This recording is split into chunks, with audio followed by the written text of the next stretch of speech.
이슈 파이터 장진섭입니다. 여러분과 함께 우리 사회 이슈를 알아보고 그 이슈에 대해 심층적으로 분석해 주실 이슈 파이터를 초대하여 속속들이 알아보는 시간 이슈 파이터. 오늘은 이슈 시계가 아닌 또 홍범도 장군에 대해서 한번 알아보는 이슈를 가지고 나오셨습니다. 우리 오광영 의원님 안녕하세요. 안녕하세요. 네, 우리 구독자와 시청자 여러분들께 인사 한번 해주시죠. 예, 안녕하세요. 오늘은 취준생이나 혹은 이슈시계 진행자로서가 아니고 홍범도 기념사업회 이사로서 인사드립니다. 오광영입니다. 반갑습니다. 아, 예.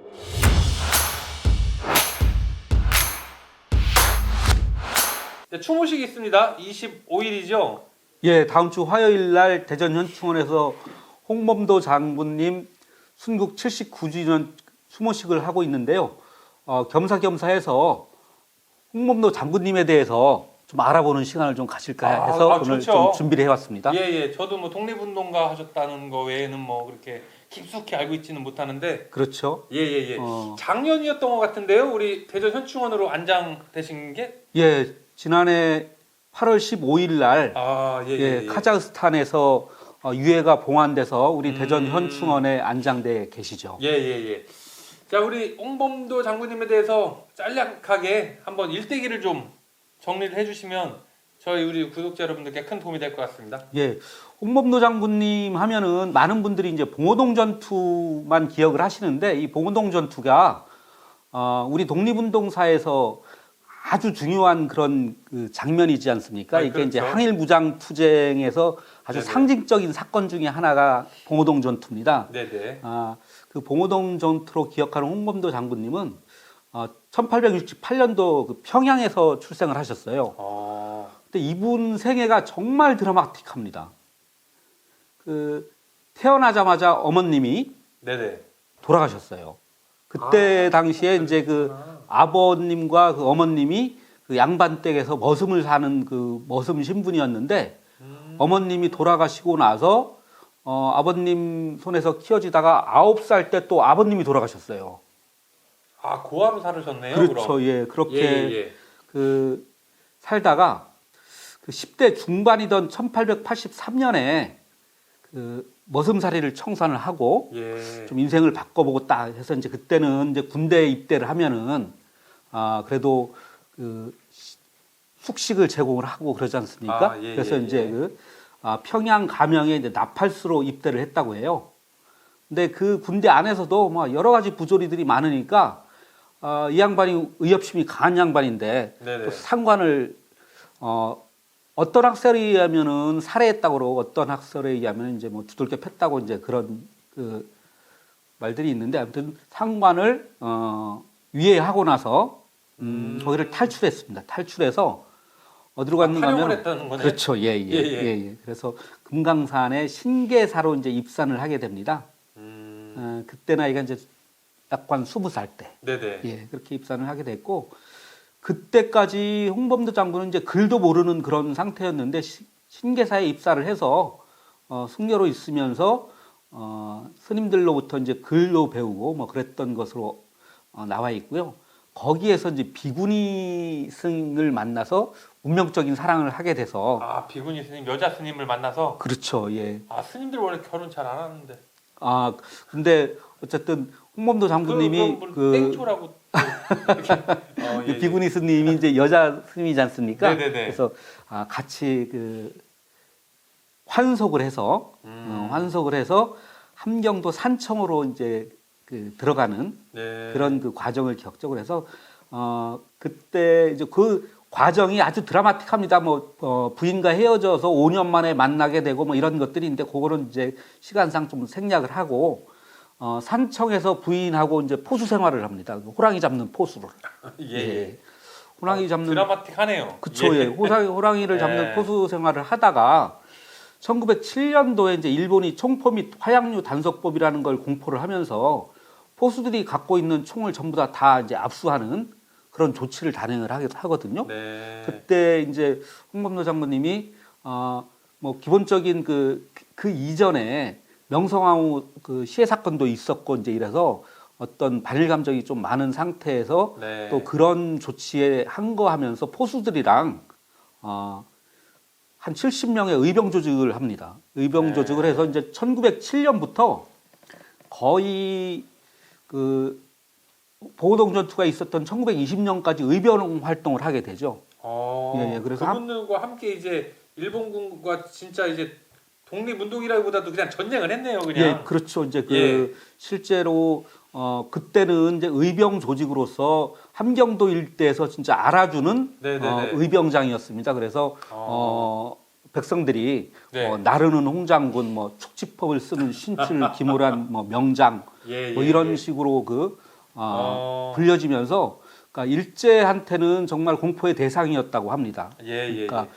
당연히 그런 것이 왜 그런가 하면 이제 포수 생활을 정말 오래 했기 때문에 아, 총을 잘 쐈네요. 총을 잘 쏘는 것뿐만이 아니고 산을 얼마나 잘 탔겠어요. 아, 그러네. 그러니까 산의 아. 지형 지물을 좀 이용을 해갖고 예, 예, 뭐 예. 치고 빠지는 게릴라전이라든가 이런 거에 정말 능하셨다고. 예, 예. 홍범도 장군하면 아까도 말씀하셨듯이 우리 봉오동 전투를 딱 떠오를 수밖에 없는데 우리 봉오동 전투에 대해서도 좀 설명을 해주시면 도움이 많이 될 것 같아요. 예, 이제 봉오동 전투 하면은 1920년 6월 달에 봉오동이라는 곳이 이제 그 압록강 그 위쪽에 있는 만주에 있는 그 동네 이름입니다. 예. 예, 거기에서 홍범도 장군과 최중동 장군이 이끄는 연합 독립군단입니다. 대한군 북로 독군부라는 부대가 있었는데 네네네. 그 부대가 일본군을 대파한 전투입니다. 어. 예, 실제로 이제 그 봉오동에서 약 한 일주일간 전투를 진행을 한 걸로 저는 알고 있고요.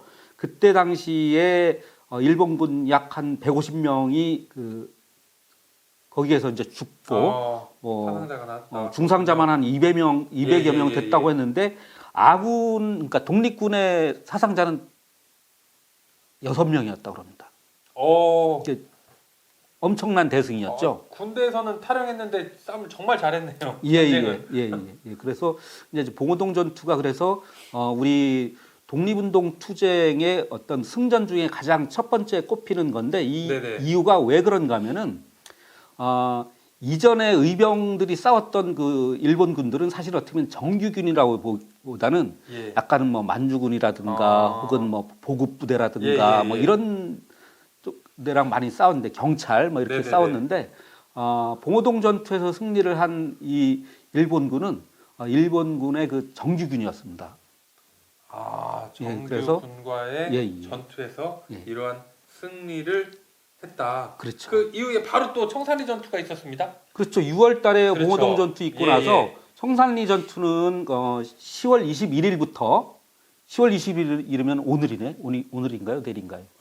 오늘이네요. 예, 오늘이죠. 오늘 예. 오늘 10월 21일부터 26일까지 이제 있었던 전투인데 청산리 전투하면은 보통 이제 김자진 장군을 많이 떠올리지 않습니까? 그렇죠. 근데 이게 사실은 김자진 장군과 홍범도 장군이 연합한 그 전투였습니다. 그래갖고 북로군 정서군 한 1,600명이랑 홍범도 장군이 이끄는 그 대한독립군 1,400명 주력으로 해가지고 네. 여기에서는 막 대대적인 전투가 한 10여 차례 있었는데 거기에서 일본군 전사자만 1,400명이었다고 하니까 봉오동 전투와 청산리 전투가 우리 그 독립운동사에서 중요한 이유 중에 하나가 뭔지 아세요? 뭐 승리한 거? 그냥 단지 승리뿐만이 아니고 네. 우리 독립운동 그러면은 뭐 3.1 만세운동도 있고 해외에서 한 것도 있고 그런데 프랑스가 나치 치하에서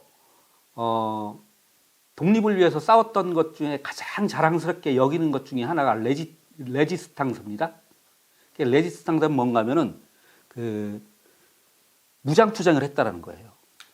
그냥 뭐 예를 들어 계몽운동 이런 것뿐만 그것도 중요하죠. 중요한데 실제로 나라를 찾기 위해서 총을 들고 칼을 들고 싸운 무장투쟁을 한 역사가 프랑스가 자랑하는 레지스탕스거든요. 근데 우리나라 독립운동을 얘기를 할 때 무장투쟁에 대해서는 잘 조명이 안 돼 있는데 실제로는 태극기 들고 만세운동만 그렇죠. 하고. 예. 그래서 홍범도 장군을 비롯해서 무장투쟁을 했던 역사들이 우리한테 엄연히 존재한다라는 것이 네. 이 봉오동 전투라든가 청산리 전투의 어떤 중요한 의미 중에 하나라고 볼 수가 있습니다. 예.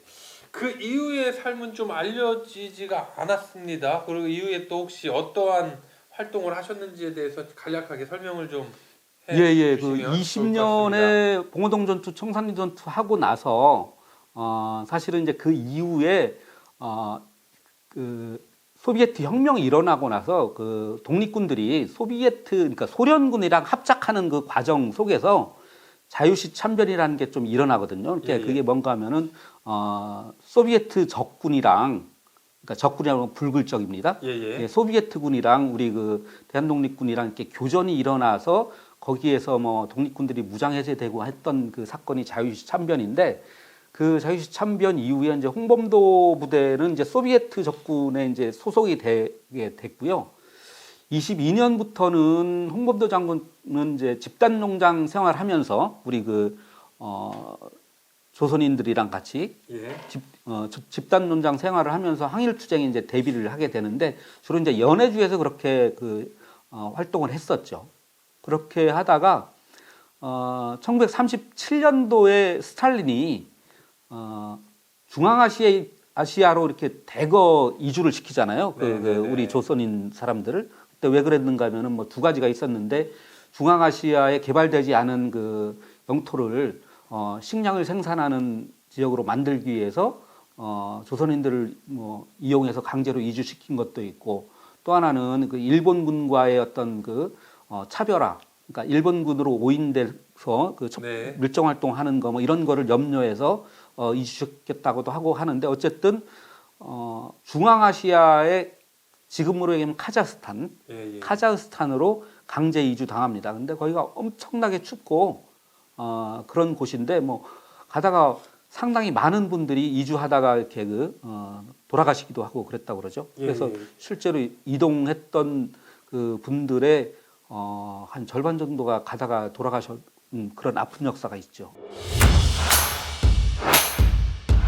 지난해 유해가 이제 대전 현충원으로 왔습니다. 뭐 전국적으로도 이슈가 많이 됐고, 또 정치권계부터 시작해서 상당히 많은 이슈가 됐고, 다들 뭐 큰 박수를 보냈는데, 아마 우리 대전 현충원으로 모시게 된 거에 대한 큰 의미가 좀 있을 것 같아요. 예, 그렇죠. 그거 전에 잠깐 카자흐스탄에서 홍범도 장군이 현지에서 사시다가 이제 독립을 못 보고 결국은 1943년도 10월 25일 날 돌아가셨어요. 서거하셨는데, 그때 이제 나이가 75세에 이제 서거를 하셨죠. 그래서 실제로 이제 10월 25일 날이 아까 얘기한 것 같이 추모식을 하는 10월 25일이 그 기일입니다. 그래서 그날 그렇죠. 추모식을 하게 되는 겁니다. 그래서 그리고 나서 이제 지금 말씀하신 것 같이 지난해 8월 15일 날 홍범도 장군님의 유해가 국내로 봉환돼서 우리 대전에 유성에 있는 그 대전 현충원으로 이제 봉환이 됐는데, 그때 정말 감동적이었지 않습니까? 그럼요. 문재인 대통령이 미리 가서 뭐 여러 가지 조치를 다 하고 나서 특별기를 보냈잖아요. 특별기에 배우 조진웅 배우랑, 그리고 홍범도 장군 기념사업회 이사장인 우원식 국회의원이 같이 가서 이제 유해를 모시고 왔는데, 대한민국 영공으로 딱 들어오면서 5대인가요? 우리 전투기. 그러니까 우리 공군에서 운용하는 전투기 기종마다 한 대씩 해서 5대가 홍범도 장군님 유해를 쫙 호위하면서 우리 영공으로 들어오는 그거 정말 저 감동적으로 봤습니다. 너무 멋있게 그랬죠. 자, 우리 홍범도 장군을 이제 기념하는 사업회가 뭐 전국적으로도 있지만 우리 대전에서 또 이렇게 기념 사업회가 운영이 되고 있습니다. 물론 저도 거기 단톡방에 들어 있습니다. 우리 사회자님도 홍범도 장군 기념 사업회 대전 모임의 회원으로 가입을 하셔서 그랬죠. 하셔서 지금 이제 본격적으로 활동을 시작을 할 예정인데, 이 자리를 빌어서 고맙다는 말씀드립니다. 갈 건데. 꼭 오셔야 됩니다. 근데 이제 요거는 어떤 건가면은 홍범도 장군 기념 사업회가 2014년도에 결성이 됐어요. 그래서 결성된 기념 사업회에서는 여러 가지 홍범도 장군과 관련된 활동들을 좀 했습니다. 정신을 계승하는 거라든가, 또 널리 알리는 뭐 이런 사업들, 그리고 특히 유해를 봉안하는 사업들을 좀 했고, 초대 이사장이 이제 이종찬 전 국정원장이셨고, 예. 지금은 그 우원식 국회의원이 홍범도 장군 기념사업회 이제 이사장을 하고 있고요. 예, 예. 지난해 8월 달에 그 유해가 대전 현충원으로 오면서, 그거 아시는지 모르겠는데, 저 페북이나 인스타 이렇게 하다 보면은 사람들이 대전 현충원 홍범도 장군 묘소에 와서 이렇게 사진 찍고 네. 그 SNS에 올린 거 많이 보거든요. 많이 있죠. 예. 그게 그 홍범도 장군님이 대전 현충원으로 오면서 대전 현충원의 위상이 정말 급격하게 올라갔어요. 예, 그걸 실제로 느끼거든요. 예. 그래서 그러면 이참에 우리 대전 모임을 한번 만들자. 기념 사업회에 소위 말하는 지역 모임은 지금 국내에는 없고 홍범도 장군님이 계시던 카자흐스탄 크즈르오르다에 네. 거기 카자흐스탄 지사가 있습니다. 그리고 이제 처음으로 대전에 모임을 만들고 있습니다. 그래서 기본적으로 하는 사업은 뭐 해마다 10월 25일이면은 추모식을 합니다. 추모식을 대전 현충에서 직접 이제 하게 되고요. 그 외에도 독립운동과 관련된 여러 가지 활동을 좀 하려고 합니다. 봉사활동도 하고 또 전국에 있는 독립운동 유적지를 찾아다니는 사업도 하고 네네. 같이 재미있는 사업을 하려고 그러니까 유튜브 이 채널에 회원가입하는 링크를 좀 해놓겠습니다. 거기에 타고 들어오셔서 회원가입해 주시면은 다양한 활동을 같이 하실 수 있는 의미 있는 활동을 같이 하실 수 있는 계기가 될 걸로 생각을 합니다. 그래서 많이 가입을 해 주십시오. 다음 주 화요일입니다. 다음 주 화요일 10월 25일 오전 11시 대전 국립현충원에서 우리 추모식이 있습니다. 아주 성황리에 추모식이 잘 진행될 수 있도록 혹시 우리 구독자분들께서도 함께 해주셨으면 참 좋겠습니다. 오늘은 이슈시기가 아닌 우리 홍범도 장군님에 대해서 좀 알아보는 네. 시간을 우리 오광영 전 의원님과 함께 했습니다. 다음에는 더욱더 알차고 새로운 이슈로 여러분과 함께 하도록 하겠습니다. 좋아요, 댓글 꼭 부탁드리고요. 끝까지 함께 해주신 여러분 감사합니다. 이슈 파이터였죠. 네. 이슈 파이터! 파이터!